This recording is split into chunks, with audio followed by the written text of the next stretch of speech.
Hello everyone, education channel से मितेश परमार। मैं second counselling के अपडेट आज लेकर आया हूं। देखिए, अभी कल ही के वीडियो में मैंने आपको बताया था कि सेकंड काउंसलिंग 8 सितंबर के आसपास कहीं होने वाली है और आज ही सेकंड काउंसलिंग का पूरा एक डिटेल आ चुका है। और वो डिटेल पूरा ये है कि डेट कब होगी काउंसलिंग की, काउंसलिंग में कितने बच्चे और कौन कौन आ सकता है, किस किस को बुलाया गया है, वो सारी बातें हम काउंसलिंग में करेंगे। सबसे पहले हम यहाँ पर बात कर लेते हैं पीजी देन यूजी, हम दोनों की बात करने वाले हैं थोड़ा जल्दी जल्दी। तो हम पहले सबसे पहले गाइडलाइंस की बात करते हैं। गाइडलाइन लगभग कॉमन है। देखिए, ए ग्रुप, जी ग्रुप, एच ग्रुप, आई ग्रुप, इनका इन्होंने दे रखा है सब। और उसके बाद इन्होंने प्रोसेस ऑफ सेकंड काउंसलिंग जो बता रखी है वो बिल्कुल सिंपल सी है। दोनों ही लोगों के लिए प्रोसेस काम की है, प्रोसेस ध्यान से आप समझ सकते हैं। जो कैंडिडेट अपेयर हुए एग्जाम में, अभी कुछ बच्चों का कॉल आता है, बोलते हैं सर अभी हमारा ग्रेजुएशन की मार्कशीट तो है, हम उसके हिसाब से बोल सकते हैं कि मेरे 80% है 90% है, तो बिल्कुल नहीं। सीयूटी एग्जाम दी हो तो आप इसमें बैठ सकते हैं। सेकेंड के यहाँ पर अगर आपके अलग अलग ग्रुप्स हैं तो सेपरेटली आपको जो अप्लाई करना है वो आपको रजिस्ट्रेशन करवाना पड़ेगा अगर नहीं करवाया है तो। और फिर जो कैंडिडेट फर्स्ट काउंसलिंग में रजिस्टर्ड हैं, can registered himself for the second counselling during, वो थ्रू डीएवी एम्प्लॉइंग जिसने सुन लेना, फर्स्ट काउंसलिंग में candidate register for first counselling need to register again, उनको अगेन रजिस्टर नहीं करना है, वो सिर्फ काउंसलिंग में जाकर बैठे और अपना एडमिशन लें। कोई 1500-1600 रुपए खर्च नहीं करना है। हाँ, अगर आपने पहली काउंसलिंग का अभी 1500-1600 जो भी रुपए चार्ज है काउंसलिंग का, वो आपने नहीं दिया है, 1500 का चार्ज काउंसलिंग का नहीं दिया था, तो अब आपको देना है। अगर आप पहले कर चुके हो, मैं अगेन रिपीट कर रहा हूँ, आपने रजिस्ट्रेशन करवा चुके हैं तो आपको बस वो रजिस्ट्रेशन का जो स्लिप होता है वही ले जाना है, बाकी आपको कुछ नहीं करना। आप पेमेंट कर चुके हो, एडमिशन नहीं हुआ है तो जा सकते हैं। हाँ, अगर आपका एडमिशन हो भी चुका हो, आपने कोई कोर्स ले लिया और आपको अपग्रेड करना हो, तो भी आप काउंसलिंग सेकंड काउंसलिंग में बैठो और उसको आप अपग्रेड कर सकते हो। तो इस वीडियो में मैं पूरी सीट एनालिसिस भी बताने वाला हूं बेटा। तो वैकेंट सीट जो है वो यूनिवर्सिटी की अभी हम बात करेंगे, ठीक है। तो यहाँ पर काउंसलिंग का मतलब इन्होंने बताया कि गारंटी नहीं कि एडमिशन होगा, candidate will take admission first counselling can appear. देखो, जो फर्स्ट काउंसलिंग में है वो अपेयर हो सकते हैं। और यहाँ पर कैटेगरी जो है वो जो भी एमपी के डोमिसाइल है उन्हीं के लिए होगी, बाकी किसी लिए नहीं है। डॉक्यूमेंटेशन पूरे चाहिए, ठीक है। और बाकी कुछ इंपॉर्टेंट पॉइंट्स ऐसे खास है नहीं। लीगल डिस्प्यूट्स होंगे तो इंदौर में ही देखे जाएंगे। बेचारा बच्चा कहाँ लीगल डिस्प्यूट्स करता है। चलिए, तो ये बेसिक सी बातें हैं जो हम नहीं भी पढ़ें तो भी काम चल जाएगा, वो भी काम चल जाएगा, ठीक है। चलिए, काउंसलिंग प्रोसेस क्या है? तो काउंसलिंग प्रोसेस जो भी डीटी की प्रोसेस होती है वैसा ही होगा। और जो counselling schedule and other details हैं वो यूनिवर्सिटी की वेबसाइट पर आ जाएंगे, ये इन्होंने यहाँ पर बताया। अब फीस क्या है? तो candidate will be provisionally admitted in programme subject to online first semester fees. First semester fees submit करने के बाद, ध्यान रखना अभी भी ऐसा हुआ है, कुछ बच्चों का फर्स्ट उसमें एडमिशन हो चुका है, उन्होंने क्या हुआ, उन्होंने बोला कि यार 26 अगस्त 28 अगस्त तक फीस भर देना, सबको अलग अलग डेट्स दी गई, पर कुछ बच्चों ने फीस ही नहीं भरी। अब वो बच्चे जो फीस नहीं भर रहे हैं, आप सोचो ना उनका एडमिशन कैसे होगा। वो सोच रहे हैं कि हम थोड़ा सा और 1-2 दिन लेट करके भर दें, तो नहीं, फर्स्ट सेमेस्टर की फीस उन्होंने बोला है कि आपको जो डेट बोली उसके पहले पहले आपको भरना होगी, ठीक है। और उसके बाद आपको अलॉटमेंट लेटर मिलेगा, ठीक है। चलिए, अब इसके बाद कैंसिलेशन और रिफंड, तो ये उन्होंने जो बोल रखा है कि 30 सितंबर तक आप कैंसिल करके रिफंड ले सकते हैं। ये बड़ा लंबा डेट दे रखा है, मुझे समझ में नहीं आया। 30 सितंबर के बाद जो सीट खाली होगी उसको डीएवीवी कैसे भरेगा? तो फिर काउंसलिंग लाएगा क्या? 2-4 सीटें फिर सब में से खाली हुई तो फिर वो गड़बड़ वाली बात शो होती है ना। चलिए, ठीक है। अब ऑप्शन क्यों दे रहे हैं इतना लंबा कैंसलेशन का, ठीक है। चलिए, अब आगे बढ़ते हैं। डॉक्यूमेंट लिस्ट तो आपको पहले से ही पता है, और नहीं तो स्क्रीनशॉट लेके अब आप ये पीडीएफ डाउनलोड करके आप कर सकते हैं। कोई मेजर डॉक्यूमेंट्स नहीं है, आपको पहले से ही पता है, तो इसमें मैं टाइम वेस्ट नहीं करूंगा, पुराना वीडियो आप देख सकते हैं जो भी हो। अब मैं आता हूं पीजी के बारे में, वैकेंट सीट पे। देखिए, जो एनालिसिस है वैकेंट सीट का, वो यहाँ पर काम आपको समझाना चाह रहा हूं। देखिए, पीजी में अगर मैं डिमांडिंग कोर्स की बात करूं एमबीए के अंदर, तो मोस्ट डिमांडिंग कोर्स जो पीजी में होता है वो है एमबीए एफए। बेटा, एमबीए एफए, तो हम एमबीए फाइनेंशियल एडमिनिस्ट्रेशन जो कि आईएमएस का है। अब इसमें यूआरओ में 5 सीटें खाली है ओपन में, जिसमें 2 इंक्लूड है बेटा, मतलब यूआरओ में सिर्फ 3 सीटें खाली है, राइट। यूआरओ में 3 सीटें खाली है। फिर ईडब्ल्यूएस में तो एक भी नहीं है, एसटीओ में एक भी नहीं है, एसटीएफ में एक भी नहीं है, एससीओ में एक भी नहीं है, ठीक है। ओबीसी में भी एक भी नहीं है, ओबीसी वालों के लिए भी एक भी सीट नहीं है। फिर बाकी कहीं नहीं है। जम्मू कश्मीर के लिए एक सीट बाकी है और एससी एफ में एक सीट बाकी है, अब क्या क्या इसका मतलब ये है कि ये जो सीटें हैं अब नहीं मिलेगी? तो हाँ, इसका मतलब ये है कि हाँ, आप कोशिश जरूर कर सकते हैं, कोशिश करने वालों की हार नहीं होती। मे बी इन कैटेगरीज में से कोई बच्चा सेकेंड काउंसलिंग में, सुन लेना ध्यान से, सुन लेना ध्यान से, मे बी किसी को लगता है कि फाइनेंशियल एडमिनिस्ट्रेशन की जगह वो मार्केटिंग लेना चाह रहा था, उसने गलती से फाइनेंस ले लिया। तो इनमें से कोई भी एक कैटेगरी का बच्चा, सुनते जाना, इनमें से कोई भी एक बच्चा भी, मैं आपको बोल रहा हूँ जो टॉप रैंक वाले ना, टॉप कैटेगरी वाले, मतलब कैटेगरी में जो रह गए थोड़ा बहुत भी, तो वो ट्राई कर सकते हैं। अब होगा क्या, मैं आपको बताता हूँ। ठीक है, 5 सीटें ये हैं, ठीक है, 5 सीटें ये हैं, 6-7 सीटें एमबीए एफएम में बाकी हैं। एमबीए एफएम मोस्ट डिमांडिंग है। अब देखो सेकंड डिमांडिंग है मार्केटिंग। मार्केटिंग में इधर 6-3 नो नहीं बोलूंगा, क्योंकि यूआरएफ के अंदर, यूआरओ के अंदर यूआरएफ इंक्लूड ही होगा ना। ओपन, ओपन का मतलब सभी के लिए, तो सभी में यूआरएफ भी उसमें इंक्लूड होगा। तो ये सीटें जो भी बाकी हैं, अब मैं आपको, चलो अलग भी हो, जैसा भी उनका कैलकुलेशन हो, अलग भी हो, तो एक अच्छी सीटें यहाँ पर दिख रही हैं। ईडब्ल्यूएस में सीटें, एसटीओ में, एससीओ में, ओबीओ में ज्यादा खाली है, ओबीएफ में। अब यहाँ पर सभी में लगभग सीटें खाली हैं, सभी में लगभग सीटें खाली हैं। तो अब एक बात बताता हूँ मैं आपको।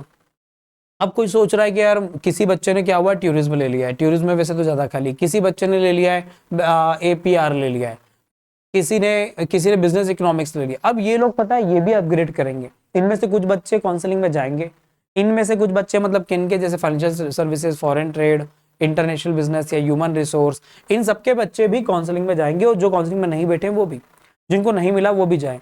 तो ये लोग जाएंगे तो ये अपनी अपनी सीटें क्या करेंगे बेटा, ये भी खसकाएंगे आगे। तो इधर से भी सीटें खाली होंगी। जो लिस्ट लिखी ये थोड़ी बहुत चेंज और होगी बाद में at the time of counselling, ये लिस्ट और चेंज होगी, ध्यान रखिएगा। तो मैं आपको फिर बोल रहा हूँ कि अगर आपका नंबर रहते रहते रह गया हो, या अगर आपने एडमिशन ले भी लिया और आपको लग रहा है कि नहीं अब अपग्रेडेशन के लिए कुछ कर सकते हैं, तो सीट अपग्रेडेशन भी आपको यहाँ पर मिल सकता है। तो सीट अपग्रेडेशन आप यहाँ पर कर सकते हैं, अदर कोर्सेज वाले, और जो दूसरे हैं जिनको अभी कोई कोर्स नहीं मिला वो काउंसलिंग में जाएं और आपको मिलेगा। राइट, सब में थोड़ी थोड़ी, मैं आपको 10-15% सीटें खाली हैं टोटल मिलाकर। तो वही पिक्चर यहाँ पर बन के आ रही है, 10-15 सीटें खाली। अब देखो यहाँ पर मैं आपको बताऊं, जो सबसे ज्यादा अच्छी अट्रैक्टिव सीट है जो खाली है, देखो जैसे ह्यूमन रिसोर्स के अंदर बेटा अच्छी खाली है, यहाँ पर ये भी डिमांडिंग कोर्स है पर खाली अच्छा है, लोग जा सकते हैं। मीडिया मैनेजमेंट, जिनको शौक है मीडिया का, जिनको जाना ही है, जो ऑलरेडी ग्रेजुएशन मीडिया या इसकी फील्ड में कर चुके हैं या पत्रकारिता कर चुके हैं, वो ईएमआरसी के में जा सकते हैं बेटा, सीटें खाली हैं, अच्छा है। फिर कंप्यूटर मैनेजमेंट, अगर आप साइंस फील्ड से आईटी फील्ड में हो, बीसीए कर रखा है, आप यहाँ पर जा सकते हैं। एमबीए इन कंप्यूटर मैनेजमेंट भी एक अच्छा कोर्स है, बिजनेस इकोनॉमिक्स भी अच्छा कोर्स है, आप यहाँ पर भी जा सकते हैं, सीट खाली है। बाकी फिर एमएससी एंड ऑल ये तो है ही, ठीक है, एमएससी एंड ऑल ये तो है ही, ठीक है। तो ये सीटें तो ऑलरेडी जो खाली है ये तो है ही, राइट। चलिए तो थोड़ा सा हम आगे बढ़ते हैं इसी के अंदर। तो ये तो हो गया पीजी के लिए। मैं आपको फिर बोलूंगा कि देखो इनमें स्कूल ऑफ लॉ में खाली है, एमएससी डेटा साइंस में, एमए जर्नलिज्म में भी थोड़ा थोड़ा खाली है। आप जाएं सेकंड काउंसलिंग में ट्राई करें। आपका अगर नंबर जैसे पहले में नहीं मिला है तो आपको अगर कुछ भी कोर्स चाहिए तो आप ट्राई करें अगर आपकी रैंकिंग थोड़ा करीब करीब है तो।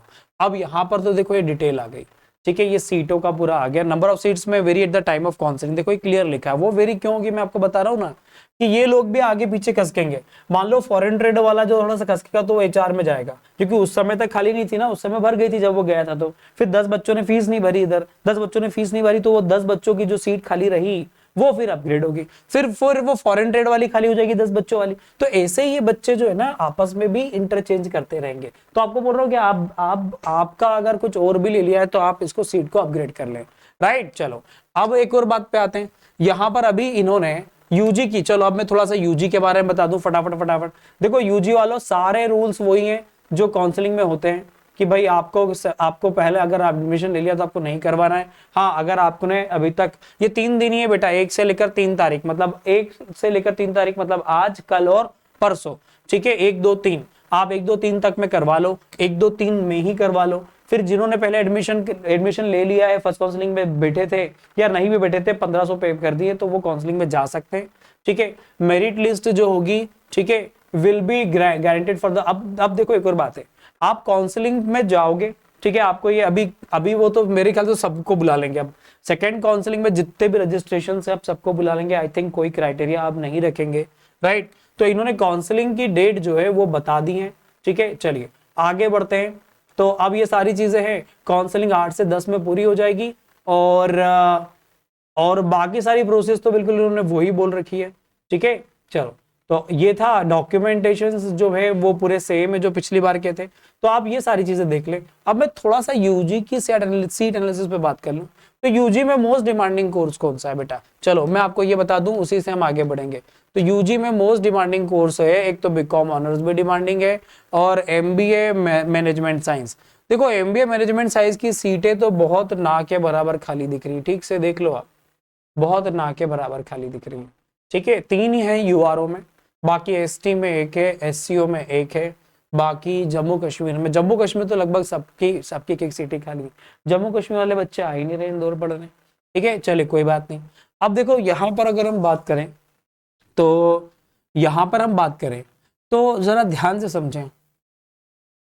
तो अगर मैं बीकॉम की बात करूं, बीकॉम बीबीए की बात करूं, बीए जनरल बिजनेस की बात करूं, बीए इकोनॉमिक्स की बात करूं, तो देखो बीए इकोनॉमिक्स भी एक अच्छा कोर्स है, बच्चा कर सकता है। थोड़ी बहुत सीटें, हाँ हर कैटेगरी में एक एक दो सीटें खाली हैं, राइट। बीए जर्नलिज्म की तो लपक के भर पल्ले सीट खाली है, ऐसा लगता है कि लोगों का मन ही नहीं था जर्नलिज्म करने का। देखो BA journalism and mass communication, कितनी सीटें खाली है, बहुत सीटें खाली है। ठीक है, तो सेकंड काउंसलिंग में आप ट्राई कर सकते हो। बीकॉम एसओसी भी ठीक ठाक सीटें खाली हैं बेटा, ये सब अपग्रेड में चली जाएंगी, ये अपग्रेड में चली जाएंगी। टूरिज्म वाले बच्चे भी हैं, देखो ठीक ठाक सीटें खाली हैं। इलेक्ट्रॉनिक एमएससी इलेक्ट्रॉनिक मीडिया, आप काउंसलिंग में जाएं, आपका अगर शौक हो तो। बीए सोशियोलॉजी भी अच्छा खासा खाली है, बीए सोशियोलॉजी भी खाली है, बीए ज्योग्राफी भी खाली है, बीए साइकोलॉजी भी आप देखें तो थोड़ा थोड़ा खाली है। तो ये बहुत खाली तो नहीं है, पर थोड़ा थोड़ा सब खाली है ना। तो कैटेगरी वाइज दो तीन चार सीटें हैं, पर मैं आपको क्या बोल रहा हूँ, ये और भी खाली होंगी। क्यों होंगी, अगर मान लो गलती से किसी ने बीए साइकोलॉजी ले लिया, उसने बोला चलो अभी डीएवी का नाम तो लगवाऊं आप नाम के आगे, उसको अगर एलएलबी मिल गया या कुछ और मिलने वाला हो, बीकॉम या कुछ और मिलने वाला, तो शिफ्ट होने वाला होगा। हर कोई यहाँ पर ये 3 कोर्सेज जो है, या ये इलेक्ट्रॉनिक मीडिया या टूरिज्म वाला कोर्स है, यहाँ पर हर वो बच्चा नहीं है जिसको वो करना ही था। वो तो बस सीट मिल गई तो वो आके बैठ गया, चलो बैठ जाते हैं, सेकंड काउंसलिंग में कुछ करेंगे, तो ये और खाली होगा। अब भी आपको जो दिख रहा है ना, 5-5, 10-10 सीटें और खाली होने वाली इनकी, ये बात आप तय समझ लीजिए, तय मतलब तय समझ लीजिए। ठीक है, चलिए थोड़ा सा इसका साइज में बढ़ाता हूं बेटा, है ना, तो थोड़ा सा आप तय समझ लीजिए। तो ये देखो, ये जो एनालिसिस है सीट का, ये मैं आपको समझाना चाह रहा हूं। अब आते हैं थोड़ा सा बाकी के ग्रुप पे भी। अब group C, group D, group E, हम इनको भी देख लें, राइट। तो यहाँ पर अगर हम इनको देखें तो सबसे ज्यादा सीटें एमसीए में यहाँ पर खाली हुई दिखती हैं, एमटेक आईटी बहुत डिमांडिंग है, सबसे ज्यादा डिमांडिंग एमटेक आईटी है, उसमें भी फिर भी सीटें खाली है। इनमें फिर भी 1-2 सीटें और खाली होंगी, अभी टेंशन ना लें। तो ये जो सीटें दिख रही है ना, सीटों का जो आपको अभी डेटा दिख रहा है, मतलब आप समझ लीजिएगा और सीटें खाली होंगी, अभी टेंशन ना ले। होंगी मतलब मैं इनको शिफ्ट करने का बोल रहा हूँ, बच्चे शिफ्ट होंगे। और अभी कुछ बच्चे तो अदर कॉलेज में भी अटके हुए कि वहां हो जाएगा तो हम वहां चले जाएंगे। अभी और भी कॉलेजेस में बच्चों की काउंसलिंग अटकी पड़ी है, तो सीटें सेकेंड काउंसलिंग तक में भी और खाली हो जाए, कुछ लोग अपना एडमिशन विड्रॉ कर लें, तो आप टेंशन ना ले, यहाँ पर सीटें अच्छी खाली हैं। बीसीए में देखो बेटा, लपक के सीटें खाली हैं 10, 18, देखो सीटें तो कैसी खाली हैं। अब ये जो सीटें खाली का डेटा दिख रहा है, ये अच्छा खासा दिख रहा है, ठीक है। तो आप इसमें ट्राई करें, अगर जो भी यूजी वाला बचा है वो, और पीजी में, राइट। सेकंड काउंसलिंग में आप बैठ चुके हैं तो बैठिए। अब मेरा अपडेट हो आएगा, काउंसलिंग के बारे में डिटेल हो आएगी, आप बने रहिएगा अपडेट में। मिलते हैं नेक्स्ट वीडियो में। मैं चाहता हूं कि बहुत सारे बच्चे जो डीएवी चाहते हैं, राइट कॉलेज चाहते हैं, जिन्होंने थोड़ी मेहनत करी है, उनको वो कॉलेज मिल जाए। ठीक है, चलिए तो मिलते हैं बच्चों नेक्स्ट वीडियो में। ऑल द बेस्ट, आप सभी का एडमिशन एक अच्छे कॉलेज में हो।